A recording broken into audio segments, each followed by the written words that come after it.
Satoko et Nanda. Yahoo! Donc aujourd'hui je te retrouve avec l'extrême plaisir pour une nouvelle vidéo sur la chaîne. Et donc aujourd'hui je te retrouve pour la présentation du tome 1 et du tome 2 de Satoko et Nanda. Donc à savoir que je vais te présenter que les deux premiers tomes alors que la série est terminée en 4 tomes et le dernier tome est sorti le 11 mars 2026. Nous sommes sur une série qui date de 2017 au Japon et de 2025 en France. C'est un seinen dans le genre comédie, tranche de vie et yonkoma, je sais même pas ce que c'est. Amitié, colocation, culture, quotidien et religion. Nous sommes donc sur un manga terminé en 4 tomes des éditions Akata dans leur collection Medium. La série est âge conseillé aux 12 ans et plus et le manga est au prix de 7,75 €. Donc à savoir que j'ai reçu les 2 tomes de la part de la maison d'édition, si je dis pas de bêtises. En ce qui concerne ce titre, il m'intéressait tout particulièrement parce qu'on allait suivre du coup les aventures d'une japonaise et d'une jeune fille d'Arabie Saoudite. Voilà. Mais donc tout ce qui allait être culture arabe. Et donc forcément ça c'est quelque chose qui m'intéressait de par le fait que tout simplement à 9 ans je suis quand même allée en voyage en Tunisie et que depuis 2024 je suis allée déjà par 3 fois au Maroc et c'est un des pays qui m'intéressent. Et il faut savoir aussi que j'ai une cousine d'origine algérienne. Donc toute cette culture en fait de ces pays-là m'a toujours intéressée et depuis pas mal d'années. Donc du coup c'est sûr que c'est une culture qui m'intéresse et la culture asiatique forcément parce que je baigne dedans depuis les mangas et depuis toujours. Et donc du coup forcément c'était quelque chose qui m'intéressait. Je tiens juste avant de commencer vraiment à te donner mon avis sur la qualité des dessins, la qualité du manga ou même la couverture, à lire un petit passage qui était marqué sur Notijon et qui est très intéressant. Note de l'éditeur: s'inspirant du quotidien de son autrice qui a elle-même étudié à l'étranger. Satoko et Nada est une série qui va faire beaucoup de bien avec son format 4 cases. Ça par contre je déteste ce format, sachez-le. Cette œuvre sera facile d'accès à des personnes qui n'ont pas l'habitude de lire du manga et pourra par conséquent être une merveilleuse porte d'entrée à ce médium. Mais c'est aussi un titre qui apportera beaucoup de douceur à son lectorat grâce à la relation adorable et bienveillante qui unit ces deux héroïnes. Il est important de noter que sa création de Satoko et Nanda a été encadrée au Japon par la journaliste Mari Nishimori. Cette journaliste est sortie diplômée de l'université du Caire et elle est d'elle-même de confession musulmane. Donc du coup tout ce qui est information sur la religion musulmane a été vérifié et validé par une personne. Et je sais aussi qu'en France on a eu la personne qui a traduit et on a eu aussi je crois une personne en plus pour être sûr de la bonne traduction de chaque partie qui parlait du coup de tout ça. Donc je trouve ça très important de le préciser parce que ce n'est pas rien, parce que c'est apprendre et découvrir des choses sur une culture. Donc s'il y a la moindre erreur, forcément ça peut avoir des conséquences assez dramatiques, disons. On attaque avec mon avis sur la qualité du dessin où je te dirais très clairement que la qualité de dessin est très simple, mais en même temps ce n'est pas dérangeant. Pourquoi? Alors déjà parce que je parle du principe aussi que ce titre là est fait pour viser tout le monde,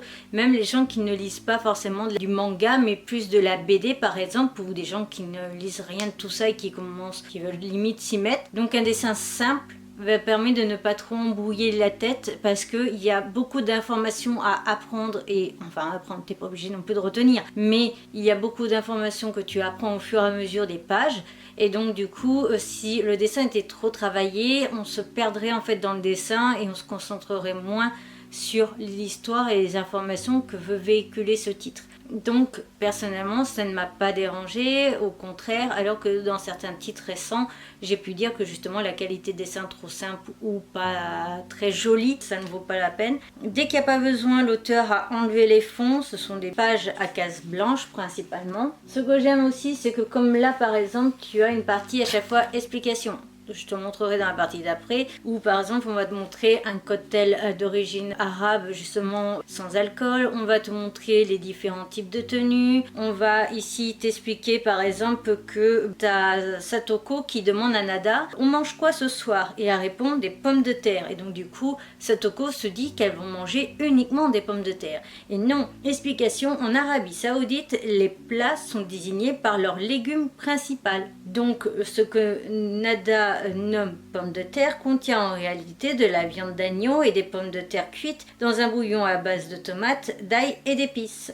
Donc voilà, on va avoir plein de petites parties comme ça où on nous explique justement par exemple pourquoi elle porte cette tenue, pourquoi des fois elle préfère mettre un autre type de voile. Alors ça, je sais pas vraiment, parce que je n'ai pas suffisamment d'amis de cette origine-là pour poser des questions, mais je ne sais pas vraiment si elles font toutes de porter des différents types de niveaux. J'ai eu plus l'impression, moi, quand je me suis renseignée sur la culture, que si elle portait le truc où on ne voit que les yeux, que c'était quasiment tout le temps qu'elle le portait comme ça, et c'était pas comme l'explique en fait Nada, des fois par flemme, parce que elle a la trace de l'oreiller, donc elle se dit aujourd'hui je vais mettre le truc où on verra que mes yeux, comme ça on verra pas que je me suis réveillée en retard, ou des trucs comme ça. Voilà, il y a des trucs comme ça où je ne sais pas. Les seules filles que je connais ne portent pas les trucs dans les cheveux. Peu importe le nom de la version, mais aucune ne porte ça. Donc voilà, après là par exemple on a des explications par rapport à la mosquée, on a des explications vraiment sur tout. Et c'est ça que j'ai su apprécier, et c'est pour ça d'ailleurs que je l'avais demandé aux éditions Akata, ce titre, parce que le premier voyage à l'étranger qu'on a fait avec mes parents, ça a été en Tunisie. On a toujours parlé avec mes parents d'aller en voyage au Maroc. J'ai une cousine du coup qui est d'origine d'Algérie. Voilà, et maintenant il y a une Marocaine du coup dans la famille en plus. Moi je suis amie avec du coup principalement un garçon de là-bas avec qui j'ai gardé un lien qui s'appelle Chico. Et voilà, moi j'y suis allée par 3 fois là-bas, j'ai suis retournée une fois tout seul parce que justement j'avais aimé, que j'avais découvert le pays et le Marrakech principalement. Je suis restée à Marrakech tout seul, mais quand les 2 fois on y allait avec mes parents, on a donc été et à Marrakech et à Essaouira et dans des villages berbères. Voilà, donc du coup toute cette culture m'intéresse. Donc j'ai trouvé ça super intéressant parce que du coup j'ai pu apprendre plein de choses de façon simple. En lecture, ça c'est quelque chose aussi que j'apprécie. C'est quelque chose que j'apprécie quand je lis des mangas, justement, d'apprendre des choses.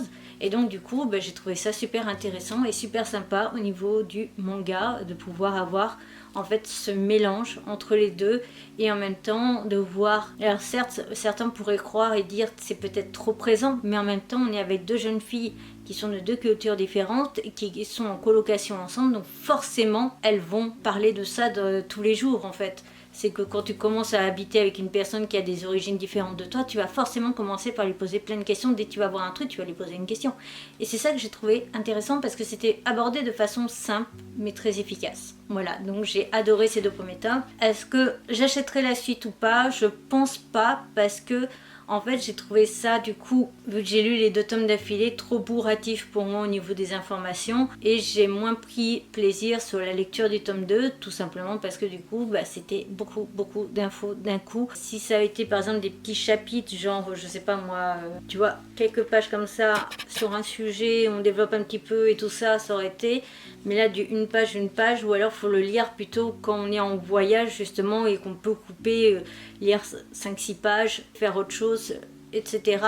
Et sur plus longtemps que moi, parce que les 2 tomes je les ai lus en une journée. Mais sinon j'ai trouvé ça vraiment très intéressant et super sympa, et donc moi personnellement j'adore ce titre. Voilà. On termine donc avec mon avis sur les couvertures des 2 premiers tomes. Donc du coup j'aime énormément parce qu'on a un imprimé très parlant, on a le nom des 2 personnages en haut, en bas, fait de la même façon, et on a du coup les personnages dans un rond, plus on a donc le nom de l'auteur, plus écrit Supervision Marie Nishimori. Donc ça, je trouve ça vraiment top au niveau des raccords et de la texture similaire. Ensuite, à l'arrière, on a une illustration, on voit les personnages un peu dans la vie de tous les jours, le résumé qui est quand même très gros, avec du coup aussi les sous-catégories qui sont là et là. Mais c'est qu'en fait on a justement à chaque fois en dépeignant le quotidien de 2 jeunes adultes unis par leur curiosité et leur empathie, Yuppie Chika délivre un message de respect, d'ouverture d'esprit et de sororité particulièrement précieux à notre époque. Donc ça, voilà aussi pourquoi le résumé est si grand. Quand on enlève la jaquette, on se retrouve juste avec une illustration. Donc ça c'est le tome 1. Je sais plus si le tome 2 c'est le même. Oui, c'est le même imprimé. Et c'est en fait l'imprimé qu'on voit là. Je sais pas si tu verras bien, mais c'est le même imprimé. Les côtés jaquette, on avait quoi? On a de très belles illustrations, enfin de bordures. un mot de l'auteur et enfin des deux auteurs du coup, et après à l'arrière on a la pub pour d'autres mangas des éditions Akata. On a Une nuit d'Akeshir que j'ai présenté, Good Night I Love You que je n'ai jamais présenté je crois, Ocean Rush, la série est en cours et moi j'ai les premiers tomes, Le mari de mon frère que j'ai déjà présenté, L'amour est au menu que j'ai présenté, en tout cas le tome 1, Les noces de l'eau et de l'or qui ne m'intéressait pas, Le pont entre les étoiles j'ai présenté le tome 1 il me semble, et Enfer et contre toutes je dois le lire, et la série est en 3 tomes. Voilà, après pour ce qui est l'intérieur, je crois qu'on est toujours sur quelque chose de similaire. Voilà, on a... Ah si, j'ai oublié de te dire, mais on voit du coup les deux personnages dessinés comme ça, et encore le même imprimé. On commence comme ceci pour le tome 1. On continue du coup juste avec directement l'histoire qui est donc faite une page, une aventure plus ou moins.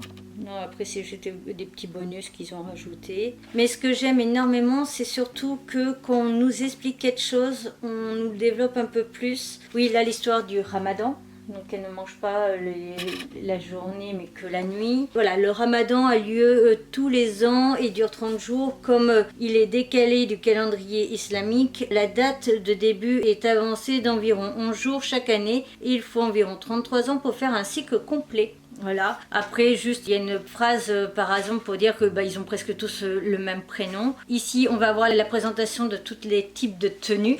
Voilà. Donc ça c'est vraiment quelque chose que j'ai su apprécier. Pour ce qui est du tome 2, au niveau apparence pareil. Ici on a une double page mais qui s'efface au fur et à mesure, je trouve ça dommage. Et après on commence directement comme tout à l'heure. Ce bilan lecture sur les deux premiers tomes de Satoko et Nada est donc à présent terminé. J'espère de tout mon cœur que cette vidéo t'aura plu. Si c'est le cas, n'hésite surtout pas à me le faire savoir. On like, on commente ou on partage. N'hésite pas à t'abonner, c'est rapide, gratuit, ça me ferait extrêmement plaisir. Et ça permettra aux autres manchas aussi de voir que ce contenu est apprécié et que je fais potentiellement du bon travail. Je te laisse ma précédente vidéo, Akata, la playlist, ma tête de panda pour t'abonner, mes réseaux sociaux et les comptes Vinted. Et je vais essayer de regarder si je retrouve la vidéo sur les nuit d'Akeshir pour te mettre en barre d'infos. Sur ce, à bientôt!